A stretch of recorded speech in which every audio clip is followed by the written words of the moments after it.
Muthoot finance वायदे बाजार का वो स्टॉक रेडार पर रहेगा क्योंकि इस कंपनी के लिए प्रॉफिटेबिलिटी में 17% की बढ़त देखने को मिली है। 1056 करोड़ का आंकड़ा, ब्याज से आय में 15% का इजाफा, 2135 करोड़ के आसपास। ग्रॉस एनपीए में सुधार देखा गया है, 3.62% से 3.28% पर आया। नेट एनपीए में भी कुछ सुधार देखने को मिला है, ये 2.05% है वर्सेस 2.41%। तो वो एरो थोड़ा बदलेगा, ग्रीन ही रहेगा लेकिन बदलेगा। और नेट इंटरेस्ट मार्जिन का जो फिगर है वो 11.62%। तो एनआईआई अगर आप देखें ईयर ऑन ईयर कुछ कॉन्ट्रैक्ट करती हुई दिखाई दे रही है। ये क्वार्टर ऑन क्वार्टर इसमें इजाफा जरूर बनता दिखाई दिया है। नतीजे वैसे हैं अच्छे। अच्छा, दूसरे स्टॉक्स में आप जियो फाइनेंस या पर जो अपडेट्स आ रहे हैं उस लिहाज से उस पर ध्यान देंगे।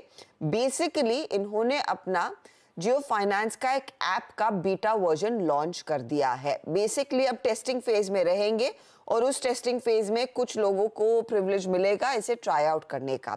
तो ऐप के जरिए आप डिजिटल बैंकिंग, आप UPI transactions, bill settlements, bill payments यानी कि इंश्योरेंस एडवाइजरी, ये सेवाएं ले सकते हैं। तो जियो फाइनेंस का स्टॉक वैसे रेडार पर रहेगा। इनफैक्ट रिलायंस इंडस्ट्रीज वैसे भी आप रेडार पर रखिएगा क्योंकि वो एक दिग्गज है और वहां पर किस तरह की पोजीशंस बैठती है वो भी डिसाइड कर सकता है मार्केट का ओवरऑल व्यू। रिलायंस के लिए एक और अपडेट आ रहा है।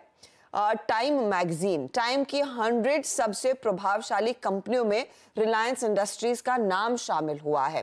टाइम ने 2024 की टाइटन्स कैटेगरी में रिलायंस इंडस्ट्रीज का नाम शामिल किया है। इससे पहले 2021 में टाइम ने जियो प्लेटफॉर्म का नाम दुनिया की 100 सबसे प्रभावशाली कंपनियों में शामिल किया था। रिलायंस ग्रुप भारत की अकेली कंपनी है जिसे 2 बार ये सम्मान टाइम ने दिया है। तो टाइम ने रिलायंस को भारत की ताकत कहा है। टाइम के मुताबिक रिलायंस इंडस्ट्रीज प्रधानमंत्री नरेंद्र मोदी के आत्मनिर्भर भारत के विजन को साकार करने में लगी है। आरआईएल के चेयरमैन मुकेश अंबानी की दूरदर्शी नेतृत्व में कंपनी ने कई बड़े और क्रांतिकारी पहल भी की हैं।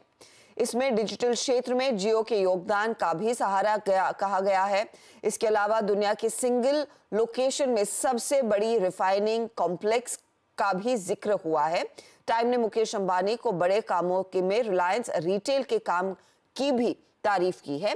रिलायंस के अलावा टाइम के 100 सबसे प्रभावशाली कंपनियों की लिस्ट में टाटा ग्रुप और साथ ही साथ सीरम इंस्टीट्यूट के भी नाम शामिल है।